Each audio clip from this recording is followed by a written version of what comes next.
Israel supreme leader Ayatollah Khamenei చేసిన వ్యాఖ్యలు Lebanon ప్రజలకు శాపంగా మారాయి. శుక్రవారం ప్రార్థనలు ముగిశాక ఆయన టెహ్రాన్లో మసీదు వెలుపల ప్రజలనుద్దేశించి ప్రసంగించారు. 5 సంవత్సరాల తర్వాత ఆయన బహిరంగంగా బయటికొచ్చి ప్రజలతో మాట్లాడడం ఇదే మొదటిసారి. హెజబుల్లా మాజీ చీఫ్ హసన్ నాసరుల మృతికి సంతాపం తెలుపుతూ ఆయనను చంపిన ఇజ్రాయెల్పై ప్రతీకారం తీసుకుంటామని హెచ్చరించారు.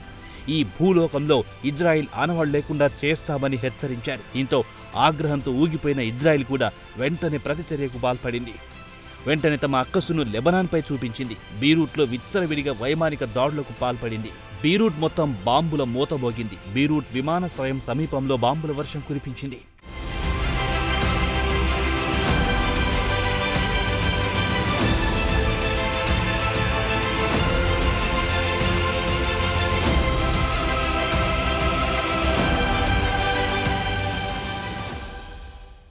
తమ యుద్ధాన్ని దక్షిణ లెబనాన్ నుంచి ఉత్తర లెబనాన్ వైపు మరలించింది. ఉత్తర లెబనాన్లో హమాస్ నాయకుణ్ణి చంపేసింది.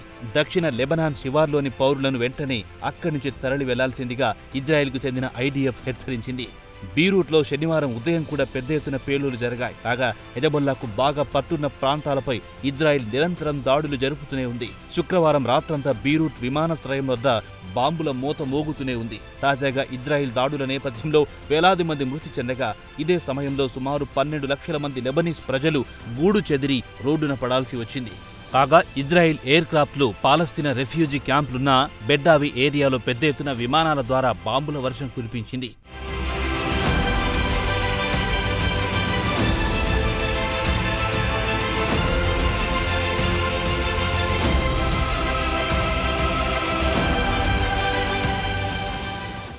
ఇక హెజబొల్లా నాయకులు చెప్పేదేమిటంటే ఇజ్రాయిల్ ఆర్మీ దక్షిణ లెబనాన్కు చెందిన ఒడాయిషి పట్టణంలోకి అక్రమంగా చొచ్చుకొచ్చారని ధ్వజమెత్తింది. ప్రస్తుతం ఇజ్రాయిల్ సైనికులకు హెజబొల్లా ఫైటర్లకు మధ్య పోరు కొనసాగుతోందని చెప్పారు. ఇజ్రాయిల్ సైనికులు ఆర్టిలరీ షెల్లింగ్ కురిపిస్తున్నారు. హమాస్కు చెందిన ఆర్మీ వింగ్ సయీద్ అతల్లాకు చెందిన అల్ ఖసీం బ్రిగేడ్ అధికార ప్రతినిధి మాట్లాడుతూ ఇజ్రాయిల్ వైమానిక దాడుల్లో పాలస్తీనాకు చెందిన 3 కుటుంబ సభ్యులు చనిపోయారని చెప్పారు. వీరంతా ఉత్తర లెబనాన్ నగరానికి చెందిన ట్రిపోలిలో రెఫ్యూజీ క్యాంపులో ఉన్నప్పుడు జరిగిన వైమానిక దాడుల్లో మరణించారని చెప్పారు. అయితే ఇజ్రాయిల్ ఆర్మీ మాత్రం దీని గురించి ఎలాంటి ప్రకటన చేయలేదు.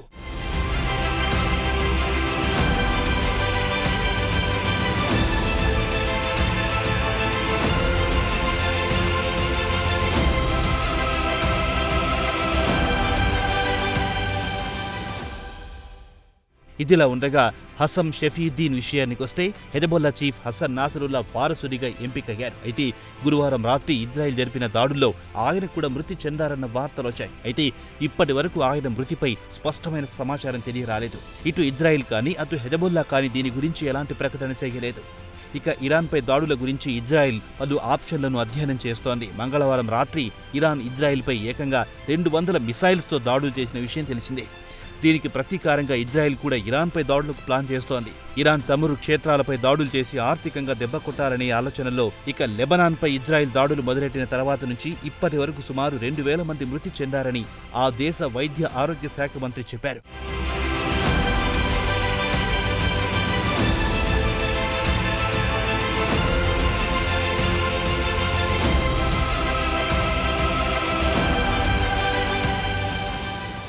ఇక అమెరికా విషయానికొస్తే ఇజ్రాయెల్ దాడుల్లో గూడు చెదిరిన వారికి హ్యుమానిటేరియన్ ఎయిడ్ కింద $157 మిలియన్ల సాయం అందించడానికి ముందుకొచ్చింది. గూడు చెదిరి రెఫ్యూజ్ క్యాంపులో ఉండేవారికి డబ్బు అందిస్తారు. కాగా ఈ డబ్బు సిరియాలో తలదాచుకున్న వారికి కూడా ఇస్తామని అమెరికా స్టేట్ డిపార్ట్మెంట్ తెలిపింది.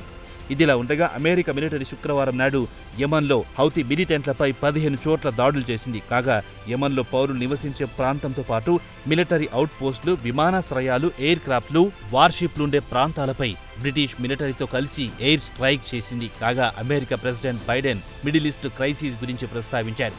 అమెరికా ఎన్నికల్లో నెతన్యాహు ప్రభావం ఎంత ఉంటుందో తనకు తెలియదన్నారు. ఎన్నికల్లో ఆయన జోక్యం చేసుకుంటారో లేదో తనకు తెలియదన్నారు. తాను చేసినంత సాయం ఇజ్రాయెల్కు ఎవ్వరూ చేసి ఉండరన్నారు బైడెన్.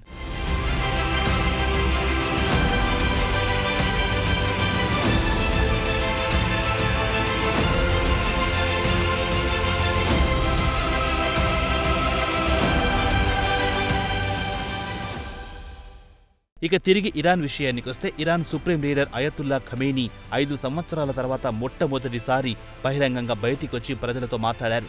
శుక్రవారం మసీదులో ప్రార్థనలు ముగిసిన తర్వాత ఆయన ప్రజలను ఉద్దేశించి ప్రసంగించారు. ఇరాన్తో పాటు ప్రాంతీయ మిత్ర దేశాలు ఇజ్రాయెల్ బెదిరింపులకు లొంగేది లేదని స్పష్టం చేశారు. ఇజ్రాయెల్ కంటే తాము బలంగా ఉన్నామన్నారు. శత్రువును ఎలా ఎదుర్కోవాలో తమకు తెలుసన్నారు.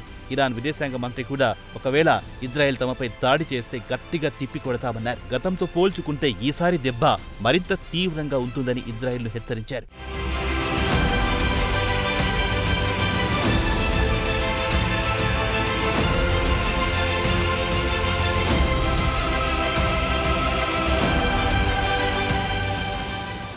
ఇరాన్ సుప్రీం లీడర్ ఖమేనీ ఇజ్రాయెల్ను అనవసరంగా రెచ్చగొడుతున్నారు. దీంతో ఇజ్రాయెల్ తన అక్కసును లెబనాన్పై చూపుతోంది.